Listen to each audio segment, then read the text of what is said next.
सुप्रभात बच्चों, आज हम कक्षा 7वीं के विषय समास के बारे में बात करेंगे। तो चलिए हम इसके सबसे पहले उदाहरण देखते हैं। राजा का कुमार। अब मैंने यहाँ पर कुछ शब्द लिखे, अलग अलग शब्द लिखे हैं। राजा का कुमार। अब मैं इनको छोटा रूप देती हूँ, क्या बनेगा? राज कुमार। देश से निकाला, देश निकाला। रसोई के लिए घर,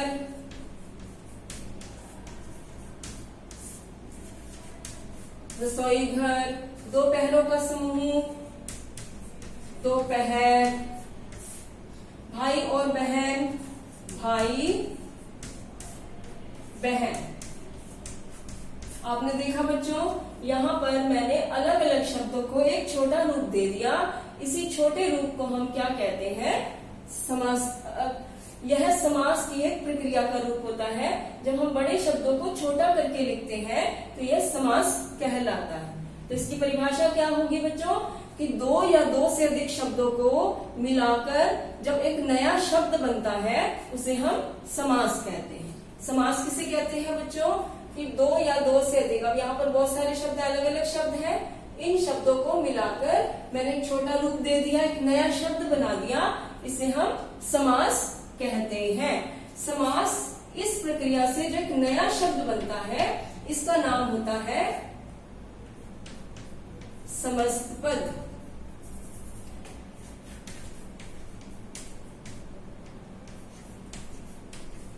इसको कहते हैं समस्त पद। और ये जो अलग अलग होते हैं इसको बोलते हैं समास विग्रह। ये जो नया शब्द बनाया है इसको क्या बोलते हैं बच्चों? समस्त पद। और जो इससे ये अलग अलग शब्द हैं इनको बोलते हैं समास विग्रह। तो समास की क्या परिभाषा हुई बच्चों? कि दो या दो से अधिक शब्दों को मिलाकर जो एक नया शब्द बनता है, नया रूप बनता है, उस प्रक्रिया को हम क्या कहते हैं? समास कहते हैं। समास का शाब्दिक अर्थ होता है संक्षिप्तीकरण। संक्षिप्तीकरण मतलब इसका भी अर्थ वही होता है कि बड़े रूप को छोटा करके दिखाना। जैसे यहाँ पर मैंने दिखाया, बड़े अलग अलग शब्दों के एक छोटा रूप दे दिया, नया शब्द बना दिया। राजा का कुमार, राजकुमार। देश से निकाला, देश निकाला। रसोई के लिए घर, रसोई घर। दोपहरों का समूह, दोपहर। भाई और बहन, भाई बहन।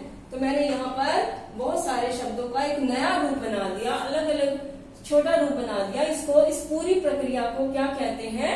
समास। और समास की इस प्रक्रिया में जो मैंने एक नया शब्द बनाया है इसको क्या कहते हैं? समस्त पद। अब ये जो समस्त पद है इसके भी दो रूप बनते हैं। समस्त पद के भी दो पद बनते हैं। क्या बनते हैं? पूर्व पद और उत्तर पद। समस्त पद को भी दो पदों में विभाजित किया गया। पहला है पूर्व पद और दूसरा उत्तर पद। अब मैंने यहाँ पर जो समस्त पद बनाए हैं इनको हम अलग अलग करते हैं। जैसे यहाँ पर राज कुमार, देश निकाला,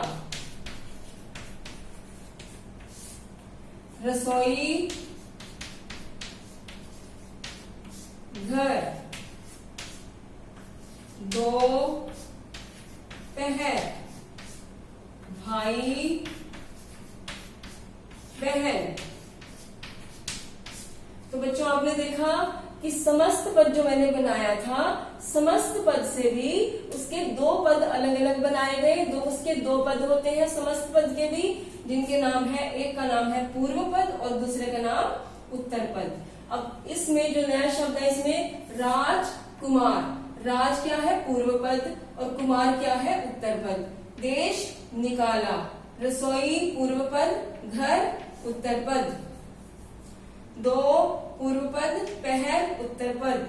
भाई पूर्व पद और बहन उत्तर पद। तो आपने देखा बच्चों, समस्त पद के भी दो पद होते हैं, पूर्व पद और उत्तर पद। इसे हम प्रथम पद और द्वितीय पद भी कह सकते हैं, इसको पहला पद और दूसरा पद भी कह सकते हैं। चलिए अब इसके हम भेद करते हैं।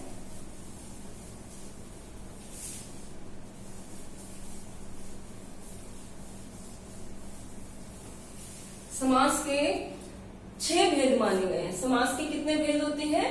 6 भेद। कौन कौन से? अव्ययीभाव समास, तत्पुरुष समास, कर्मधारय समास, द्वंद्व समास, द्विगु समास और बहुव्रीहि समास। समास के कितने भेद होते हैं बच्चों? 6 भेद होते हैं। पहला अव्ययीभाव समास, दूसरा तत्पुरुष समास, तीसरा कर्मधारय समास, चौथा द्वंद्व समास, पांचवा द्विगु समास और छठा बहुव्रीहि समास। तो चलिए सबसे पहले हम जो इस समास में भेदों में सबसे आसान समास है, हम उस समास को उठाएंगे। तो पहला है द्वंद्व समास।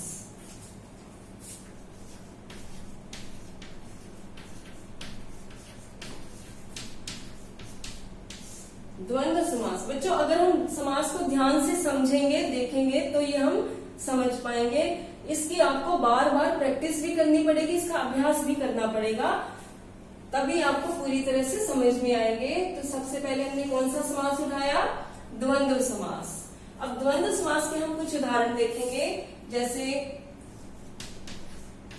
रात और दिन, दाल और चावल,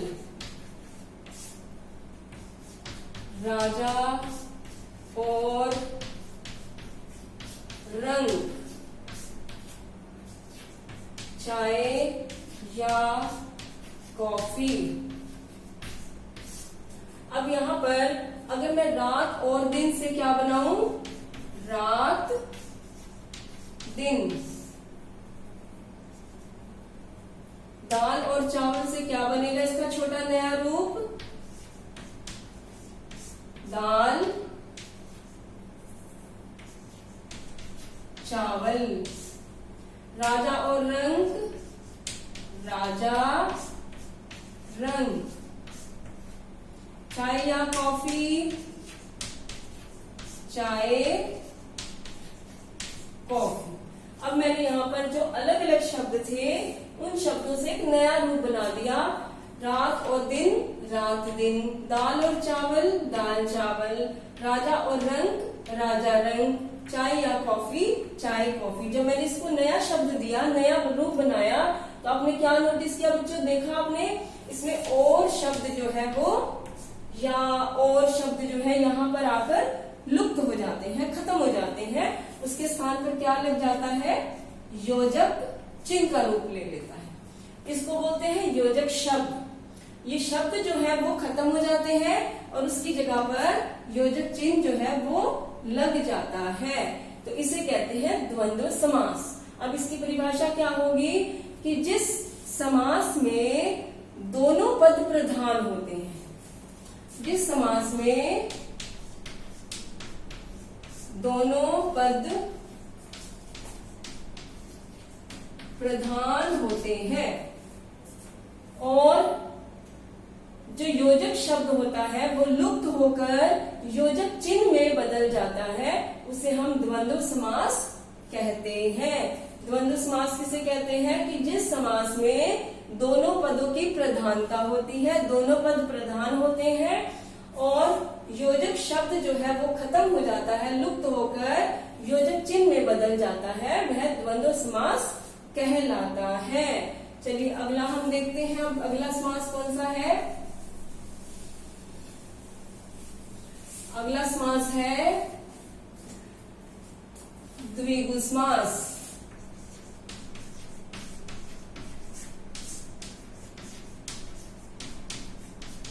अब द्विगु समास में क्या होता है कि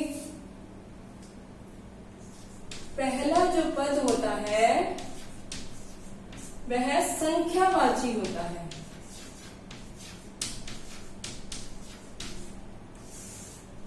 पहला पद क्या होता है? संख्यावाची होता है और समस्त पद जो होता है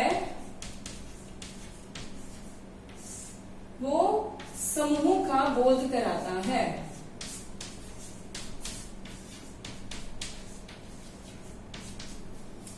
द्विगु समास में पहला पद जो है वो संख्यावाची होता है और जो समस्त पद बनता है वो किसी समूह का बोध कराता है।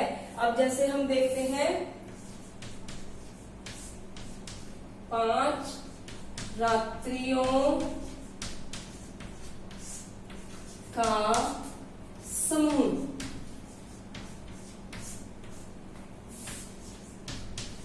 9 रत्नों का समूह, 5 तंत्रों का समूह,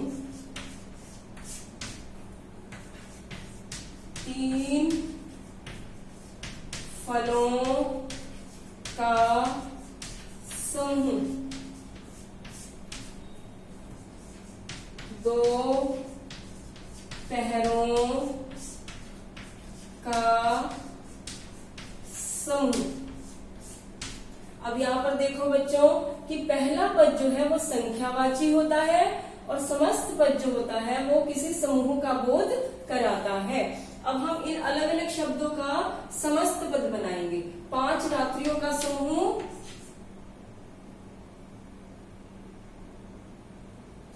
सॉरी 9 रात्रियों का समूह,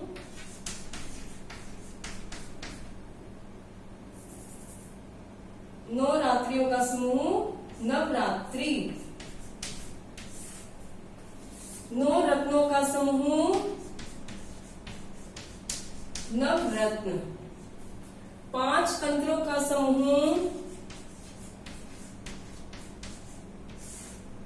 पंचतंत्र, 3 फलों का समूह त्रिफला, 2 पहरों का समूह 2 पहर।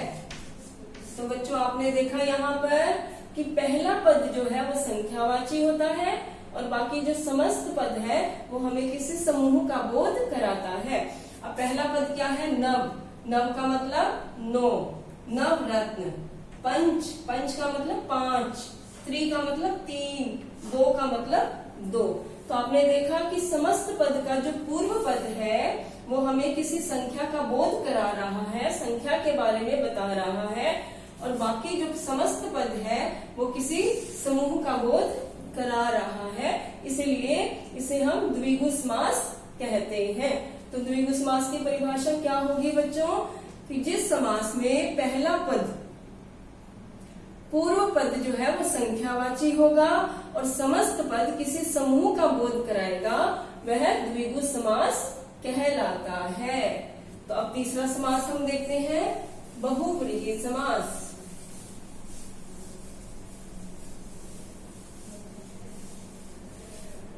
तीसरा समास है हम उठाएंगे बहुव्रीहि समास।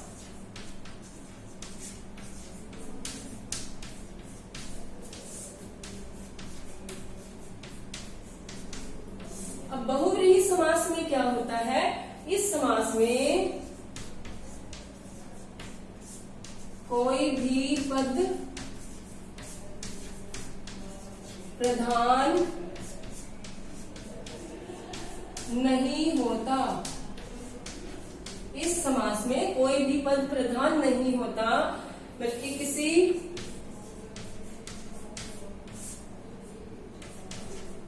विशेष व्यक्ति का बोध कराता है। कि बहुव्रीहि समास में कोई भी पद जो है वो प्रधान नहीं होता बल्कि किसी तीसरे विशेष व्यक्ति का बोध हमें कराता है। अब जैसे इसके एग्जाम्पल हम देखते हैं, नीलकंठ, इसका हम देखते हैं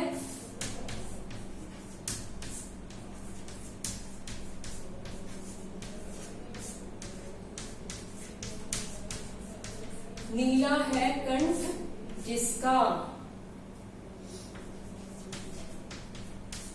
लंबा है उदर जिसका,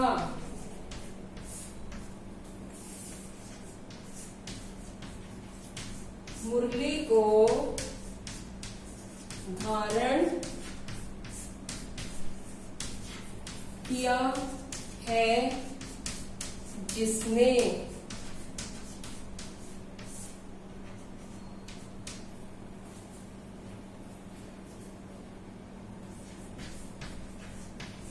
पीले हैं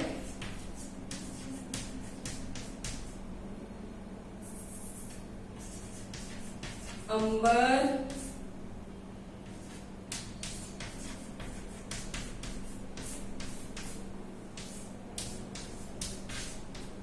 जिसके, पीले हैं अंबर जिसके। अब यहाँ पर जो मैंने एग्जांपल लिखे बच्चों देखो, नीला है कंठ जिसका। अब नीला कंठ किसका होता है? कोई विशेष व्यक्ति। अब गला कंठ तो सभी के पास है, लेकिन नीला जो है वो नीले रंग का कंठ किस विशेष व्यक्ति के लिए, उनको किसका नाम दिया गया? इसका अगर हम समस्त पद बनाते हैं तो ये बनेगा नीलकंठ। तो नीलकंठ किसके लिए प्रसिद्ध है? शिव के लिए। लंबा है उदर जिसका, उदर का मतलब होता है पेट, कि लंबा उदर किसका है? लंबोदर। अब लंबोदर कौन है बच्चों? गणेश। मुरली को धारण किया है जिसने, मुरली को कौन धारण करता है? मुरलीधर। अब मुरलीधर किसके लिए प्रयुक्त हुआ है? श्री कृष्ण के लिए। पीले है अंबर जिसके। अब पीले वस्त्र के लिए कौन प्रसिद्ध है? पीले वस्त्र कौन इसको पहनते हैं? पीतांबर। तो पीतांबर किसके लिए प्रचलित है? श्री कृष्ण के लिए। तो आपने देखा बच्चों कि इसमें बहुव्रीहि समास में कि जहाँ पर जितने भी मैंने उदाहरण लिखे, यहाँ पर नीला है कंठ जिसका, नीलकंठ। नीलकंठ किसके लिए प्रयोग किया गया? भगवान शिव के लिए प्रयुक्त होता है। लंबा है उदर जिसका, उदर मतलब पेट, कि लंबा पेट किसका होता है? लंबोदर का। अब लंबोदर कौन है? गणेश जी हैं। मुरली को धारण किया है जिसने, मुरली को कौन धारण करता है? मुरलीधर। मुरलीधर किसको कहा जाता है? किसका नाम है? श्री कृष्ण का। पीले है अंबर जिसके, पीले वस्त्रों को धारण कौन करता है? पीतांबर। पीतांबर कौन है? श्री कृष्ण। तो आपने इसमें देखा बच्चों कि कोई भी पद जो है वो प्रधान नहीं होता, बल्कि किसी तीसरे विशेष व्यक्ति का इसमें बोध कराता है। अब विशेष व्यक्ति कौन है? शिव, गणेश, श्री कृष्ण। तो यहाँ पर किसी विशेष व्यक्ति के बारे में बोध कराया जा रहा है, तो इसे हम कहते हैं बहुव्रीहि समास। तो आज बच्चों हमने कौन कौन से समास किए? द्वंद्व समास, द्विगु समास, बहुव्रीहि समास। फिर से मैं आपको बताती हूँ कि द्वंद्व समास में क्या होता है। द्वंद्व समास होता है कि जिसमें दोनों पद जो होते हैं वो प्रधान होते हैं, और इसके अंदर जो योजक शब्द होता है वो लुप्त होकर क्या बन जाता है? योजक चिन्ह के रूप में बन जाता है। द्विगु समास में क्या होता है? पूर्व पद जो होता है वो संख्यावाची होता है और किसी समूह के बारे में हमें बोध कराता है। बहुव्रीहि समास में क्या होता है कि कोई भी पद प्रधान नहीं होता, बल्कि किसी तीसरे विशेष व्यक्ति के बारे में हमें बोध कराता है, तो यह बहुव्रीहि समास कहलाता है। तो समास किसे कहते हैं बच्चों? समास होता है दो या दो से अधिक शब्दों के योग से जो एक नया शब्द बनता है उसे हम समास कहते हैं। और वो जो नया शब्द होता है उस नए शब्द का क्या नाम होता है? समस्त पद। समस्त पद को कितने भागों में, कितने पदों में बांटा गया है? 2 पदों में। कौन कौन से? पूर्व पद और उत्तर पद। तो इस प्रकार बच्चों इस वीडियो में हम 3 समास के बारे में हमने अध्ययन किया। मुझे उम्मीद है कि आपको ये तीनों समास समझ में आए होंगे। अब अगली वीडियो में हम इन तीनों के बारे में पढ़ेंगे। धन्यवाद।